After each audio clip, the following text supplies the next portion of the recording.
इस प्यारी सी सुबह के साथ आज के व्लॉग की शुरुआत कर रही हूँ। तो अभी करीबन सुबह के 6:30 बज रहे थे और मेरी तो नींद खुल गई थी। और नींद खुलने के तुरंत बाद सबसे पहले मैंने बिस्तर उठाए। तो सबसे पहले तो बिस्तर उठाती हूँ, उसके बाद ही बाकी के काम में लगती हूँ।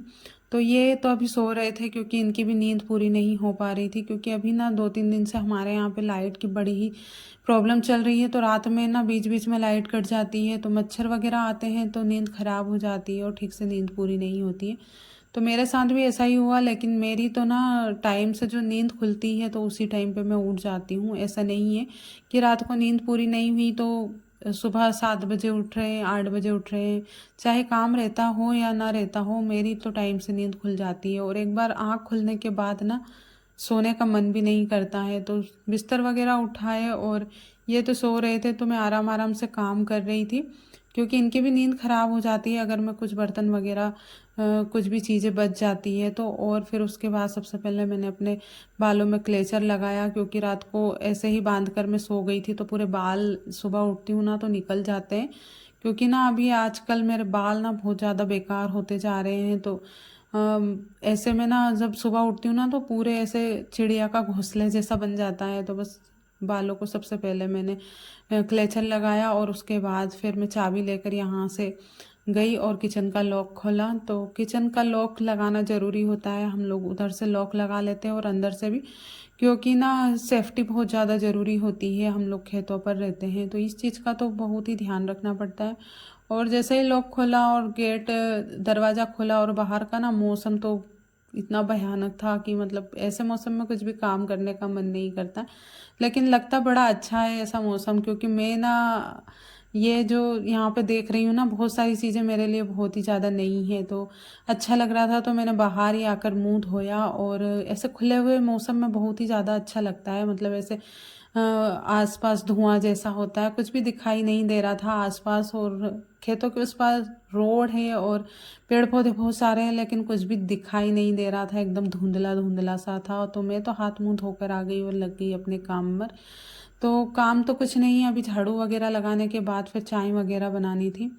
तो अभी ये सो रहे थे तो मैंने सोचा पहले झाड़ू ही लगा लेती हूँ, उसके बाद फिर चाय बनाऊंगी। तो आज तो इतनी प्यारी सुबह के साथ में उठी और मेरा मूड इतना ज़्यादा ख़राब हो गया, तो वो मैं आगे बताऊंगी कि मेरा मूड किस लिए ख़राब हुआ था। तो सबसे पहले तो मैंने घिस घिस के झाड़ू लगाई, और झाड़ू अच्छे से घिस कर ही मैं लगाती हूँ, क्योंकि ना अभी यहाँ पे रेत वगैरह अभी भी निकल रही है। जब तक हम जितनी बार झाड़ू लगाते हैं ना उतनी बार यहाँ पे रेत थोड़ी बहुत निकलती ही है।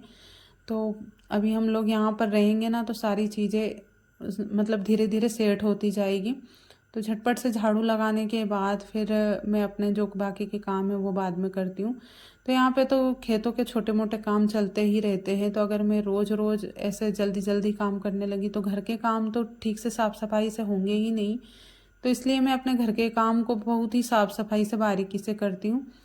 और फिर अच्छे से झाड़ू लगाने के बाद खाना बनाने में लगती हूँ। तो अभी भी ये सो ही रहे थे, इनकी नींद खुली नहीं थी, क्योंकि रात को ना नींद अच्छे से पूरी नहीं होती, क्योंकि हमारे यहाँ पे बिस्तर की भी बहुत ज़्यादा प्रॉब्लम है। मतलब बिस्तर हमारे यहाँ पे अभी है नहीं, सिर्फ कंबल वगैरह हैं। तो उसमें ना ठंड तेज़ लगती है तो ठीक से नींद पूरी नहीं हो पाती है। तो पहले दीदी का कमेंट भी आता था, एक दीदी का, कि आपने स्वेटर वगैरह क्यों पहन कर रखी है।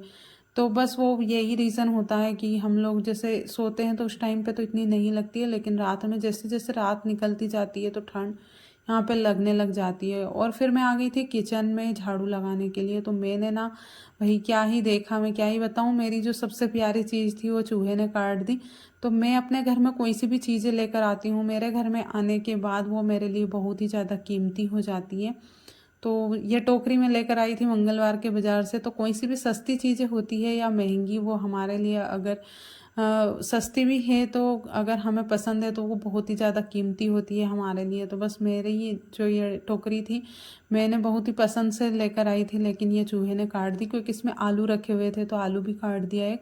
तो उस आलू को खाने के लिए चूहे ने टोकरी को ही काट दिया। और मैंने ये सुबह झाड़ू लगाते हुए मैंने देखा, तो मेरा ना दूसरे काम में ध्यान ही नहीं जा रहा था, मैं बार बार बस उस टोकरी को ही देख रही थी, क्योंकि ना मुझे बहुत ज़्यादा बुरा लग रहा था कि इतनी प्यारी टोकरी, वैसे थी तो शायद 20 या 30 रुपए की ही थी, लेकिन ना कोई सी चीज़ घर में आ जाती है ना, तो वो चाहे 10 की हो या 20 की, मेरे लिए तो बहुत ही ज़्यादा मायने रखती है ये चीज़ें। और फिर ना कटी फिटी चीज़ें अच्छी भी नहीं लगती है, लेकिन इन चूहों का मैं क्या ही करूं, क्योंकि सारी चीज़ें इतनी व्यवस्थित रखती हूँ मैं, अगर एक चीज़ भी गलती से छूट जाती है ना, तो बस वो कट जाती है फिर। और खेतों पर तो इनको कंट्रोल भी नहीं कर सकते चूहों को, क्योंकि एक दिन अगर हम कुछ दवाई वगैरह रखते हैं, दूसरे दिन फिर से नए चूहे आ जाते हैं। तो बस यही प्रॉब्लम है यहाँ पर खेतों पर। तो इसलिए यहाँ पे प्लास्टिक की चीज़ें ना मैं बहुत कम लेकर आती हूँ। मैं बहुत सारी चीज़ों का सोचती हूँ कि मैं अपने नए घर में ये चीज़ लाऊंगी, वो लाऊंगी, लेकिन बस यहाँ पे प्लास्टिक की चीज़ें तो बाहर कुछ भी रखने के ही नहीं होता है। मतलब मैं अभी अचार, आप लोग बात नहीं मानोगे, अभी अचार को भी मैं जहाँ पर सोती हूँ ना, वहाँ पर रखना पड़ता है अचार। बहुत सारी ऐसी चीज़ें हैं जो मुझे अपने पास में सोती हूँ तो बस वहीं पर रखना पड़ता है, क्योंकि यहाँ पे रात को ना चूहे बहुत ही ज़्यादा परेशान करते हैं और नींद भी अलग ख़राब करते हैं सामान इधर से उधर फेंक कर। तो अभी सारे घर में चीज़ें व्यवस्थित नहीं है, धीरे धीरे करके पूरा घर को जमाना पड़ेगा, क्योंकि अभी हमारे घर में प्याज वगैरह भी पड़े हुए हैं।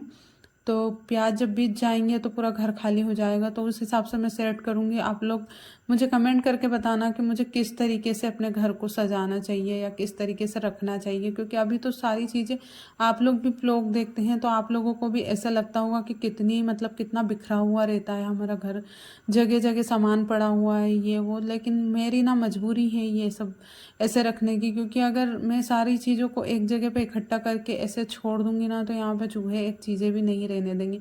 और तो और हमारे नए कपड़े तक मुझे ना ऐसे रखने पड़ते हैं, तो ऐसे काट देते हैं। तो मैं तो बिल्कुल परेशान हो गई हूँ इन चूहों से, लेकिन क्या कर भी क्या सकती हूँ। बस ऐसे ही आधा काम मेरा इन्हीं की वजह से बढ़ जाता है। और फिर मैंने बाहर तक का पूरा घिस घिस कर झाड़ू लगा दिया था, उसके बाद फिर चाय बनाने के लिए रख दी थी। तो आज तो हमने चाय मिल्क पाउडर की ही बनाई थी, क्योंकि दूध जब पानी गिर जाता है तो हम लोग दूध लेकर नहीं आते, क्योंकि एकदम से कीचड़ हो जाता है और इनको ना आलस आता है ऐसे कीचड़ में जाने में, निकलने में, क्योंकि गाँव में जाकर दूध लेकर आना पड़ता है। और फिर इतना सारा काम करने के बाद ना मुझे तो भूख लग रही थी, तो मैंने तो बिस्किट ले लिए और साथ में इन्होंने भी खाए।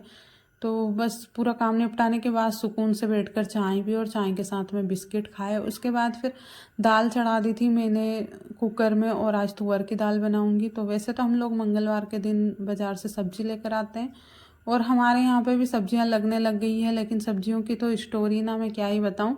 इतनी ज़्यादा मैंने सब्जी लगाई है और इतनी ज़्यादा, मतलब तोरी वगैरह लगी हुई है यहाँ पर, लेकिन इतनी ज़्यादा कड़वी है सब्जी। मतलब सिर्फ जैसे 8-10 जो बेले हैं उनमें से 2-4 ही ठीक ठाक है, बाकी तो सारी उनमें सब्जियां कड़वी लगती है, पता नहीं क्या हो गया, तो कड़वी लग रही है उनमें। तो आज तो मैंने दाल ही बनाई है, और दाल में मैंने नई तरीके से बनाई है। तो टमाटर मैंने इसी में काट कर डाल दिए थे, और ऊपर से मैंने इसमें डाली है कच्ची लहसुन के साथ में थोड़ा सा जीरा और धनिया कूट कर। तो ये ना मैंने एक चैनल पर देखा था, राजस्थानी जो दाल बनती है ना, बस वो उसी तरीके से बनाई है। तो कच्चे लहसुन कूट कर डाली और इतनी ज़्यादा टेस्टी थी दाल।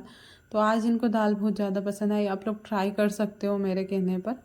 और उसके बाद ना यहाँ पे आ गया था एक केकड़ा। तो हमारे यहाँ पे तो इसको केकड़ा बोलते हैं, आप लोग कमेंट करके बताना आपके यहाँ पे इसको क्या बोलते हैं। तो मैंने जैसे ही मेरी नज़र पड़ी तो मैंने इनसे बोला, तो ये एक डंडा लेकर आए और उसको ऐसे कर रहे थे, तो वो डंडे पर भी चिपक गया था। तो सोचो आप, अगर ये पैर के अंगूठे या उंगली में अगर चिपक जाए तो खून ही निकाल देता है। फिर ये थोड़ी देर हम लोगों ने उससे ऐसे ही खेला और फिर उसको जाने दिया, क्योंकि जानवर है यहाँ पर तो छोटे मोटे आते ही रहते हैं। उसके बाद फिर मैंने अपनी हरी मिर्च के अचार के साथ में तुअर की राजस्थानी दाल खाई। जो राजस्थान में दाल बनती है बस बिल्कुल वही का वही टेस्ट था। मैंने तो कभी टेस्ट नहीं की, पर बहुत ही ज़्यादा टेस्टी बनी थी दाल हरी मिर्च के अचार के साथ में। और आज का व्लॉग बस यहीं पर ख़त्म करती हूँ, मिलती हूँ आपसे नेक्स्ट व्लॉग में।